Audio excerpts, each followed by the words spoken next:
Hello dear student, welcome to Garuna Academy. Student, आज हम लोग पढ़ने वाले हैं क्लास 10 का मोस्ट इम्पॉर्टेंट टॉपिक, जो कि है प्रिज्म द्वारा प्रकाश का विचलन, या फिर इसको हम लोग ये भी बोल सकते हैं प्रिज्म द्वारा प्रकाश का अपवर्तन। तो स्टूडेंट, आपको ये टॉपिक ज़रूर पेपर में तैयार करके जाना है, क्योंकि ये एक इम्पॉर्टेंट टॉपिक है।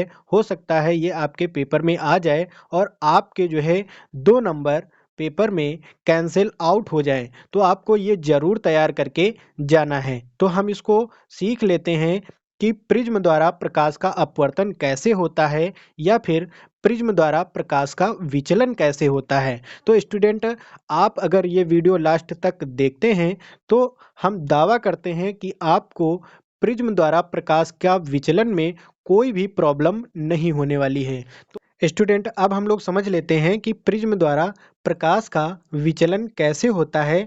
तो प्रिज्म द्वारा प्रकाश का विचलन समझने के लिए सबसे पहले आपको एक प्रिज्म को ड्रा करना पड़ेगा। तो हम सबसे पहले एक प्रिज्म को ड्रा कर लेते हैं, उसके बाद समझते हैं। यहाँ पे हमने एक जो है प्रिज्म को ड्रा कर लिया है, और अब हम लोग जो है समझते हैं कि प्रिज्म द्वारा प्रकाश का विचलन कैसे होता है। तो सबसे पहले आपको कुछ टर्म ध्यान देना होगा कि जो हमारा कांच होता है वो सघन माध्यम होता है। कैसे?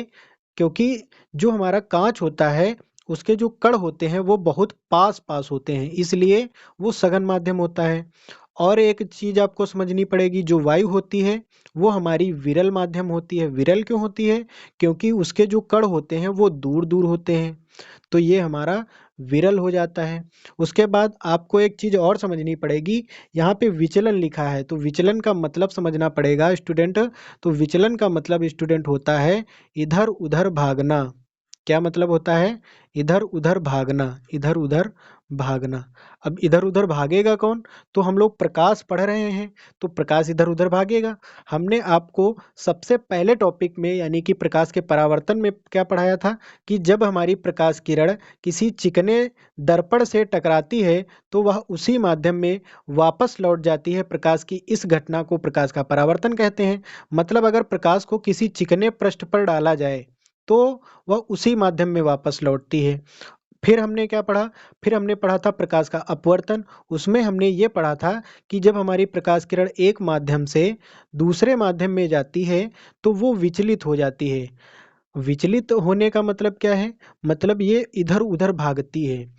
अब हम लोग क्या पढ़ रहे हैं? अब हम लोग पढ़ रहे हैं प्रिज्म द्वारा प्रकाश का विचलन, यानी कि अब जो है प्रकाश किरण प्रिज्म में इंटर करेगी और इधर उधर भागेगी। तो इधर उधर भागने का तरीका क्या है?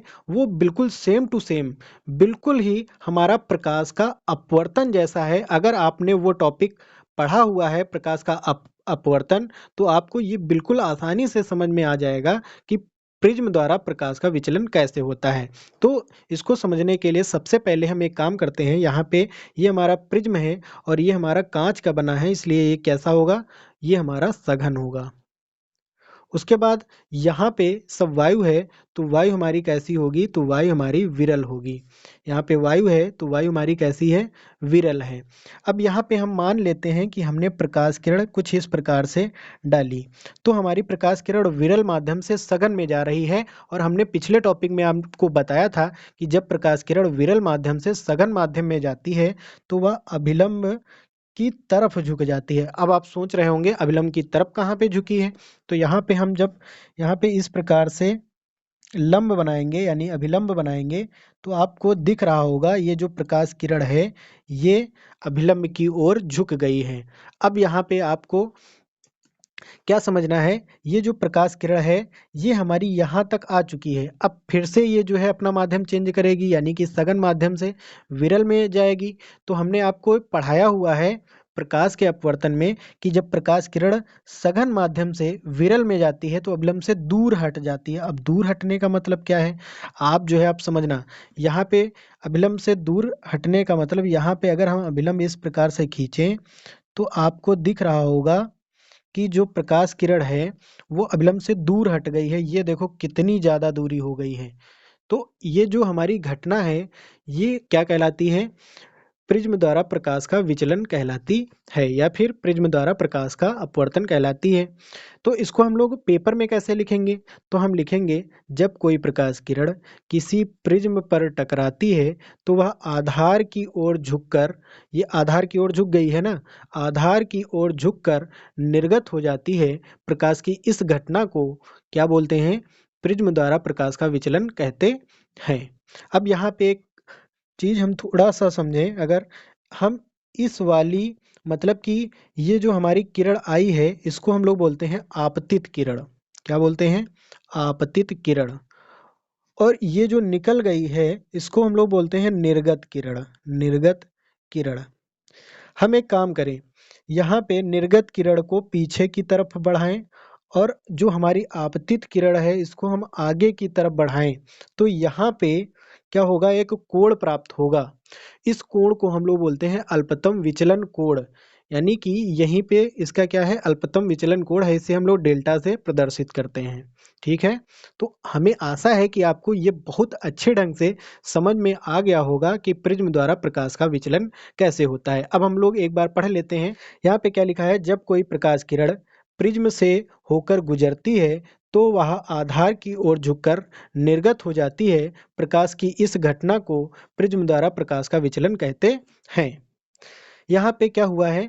ये हमारी आपतित किरण यहाँ पे आई है और उसके बाद ये विरल माध्यम से सघन माध्यम में आई है, तो क्या हुआ है? अभिलंब की तरफ झुक गई है। फिर यहाँ पे सघन से फिर विरल में निकली है तो अभिलंब से दूर हट गई है। तो इस घटना को हम लोग क्या बोलते हैं? प्रकाश का अपवर्तन बोलते हैं।